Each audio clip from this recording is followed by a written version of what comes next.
Halo anak-anak, tetap semangat. Untuk hari ini kita sudah masuk di pembelajaran yang keempat, pelajaran budi pekerti, yaitu kita akan belajar mengenali kemampuan dan keterbatasan. Adapun tujuan dari pembelajaran hari ini adalah anak-anak mampu mengetahui anugerah Tuhan bagi setiap manusia.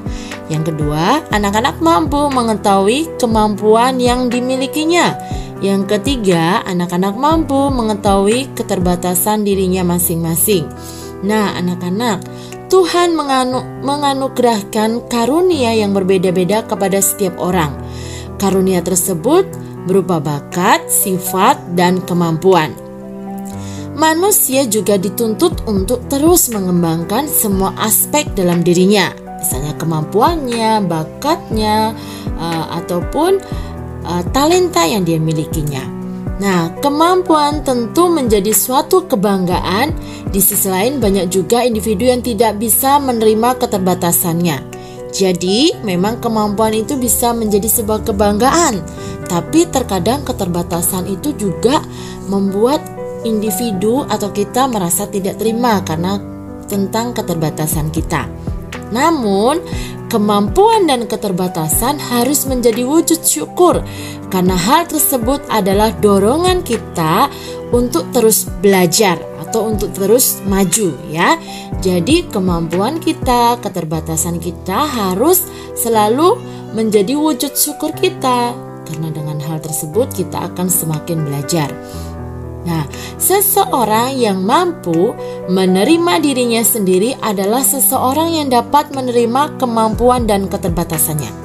Jika kita mampu menerima diri kita sendiri, misalnya Miss Erni mampu menerima diri Miss Erni sendiri, berarti Miss Erni dapat menerima kemampuan Miss Erni, ya, kelebihannya atau keterbatasannya atau kekurangannya. Begitu juga dengan anak-anak ya. Anak-anak harus mampu menerima diri sendiri sehingga anak-anak dapat melihat keterbatasan dan kemampuan anak-anak yang hebat. Nah, kemampuan yang bersifat rohani ya. Jadi ada kemampuan yang berbeda-beda. Yang pertama, kemampuan yang bersifat rohani, yaitu misalnya kemampuan dalam berdoa. Ya, anak-anak pintar sekali berdoa misalnya seperti itu.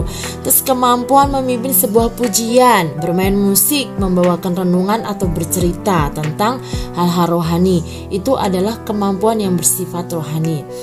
Sedangkan ada juga kemampuan yang bersifat sosial, yaitu yang sifatnya memperhatikan orang lain dan memiliki hati yang suka berbagi dengan orang lain.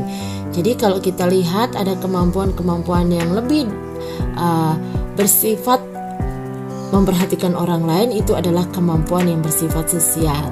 Nah, karunia-karunia berupa kemampuan itu hendaknya kita kembangkan dan gunakan dengan baik, mungkin sesuai dengan kehendak Tuhan ya. Nah, anak-anak, Tuhan sangat mencintai manusia walaupun kita memiliki keterbatasan ya.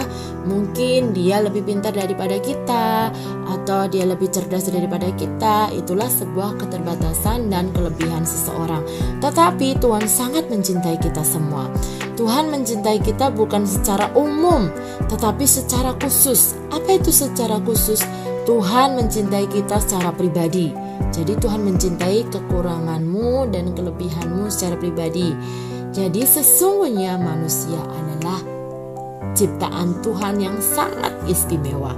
Karena segala sesuatu yang ada dalam diri kita, keterbatasan dan kekurangan itu menjadi acuan kita bahwa kita membutuhkan Tuhan ya anak-anak. Kalau kita merasa kurang dalam hal pendidikan, anak-anak bisa minta kepada Tuhan. Kalau anak-anak kurang dalam kerohanian, anak-anak bisa minta kepada Tuhan. Itulah sebabnya dalam diri kita ada kekurangan dan kelebihannya. Oke anak-anak, sampai jumpa di pembelajaran berikutnya ya. Miss Erni akhiri pelajaran budi pekerti ini dengan tetap semangat dan ingat, kekurangan dan kelebihan kita tidak boleh menjadikan kita menjadi anak yang cepat putus asa, tetapi harus memacu kita tetap semangat. Oke anak-anak, sampai jumpa dan tetap semangat. Tuhan Yesus memberkati.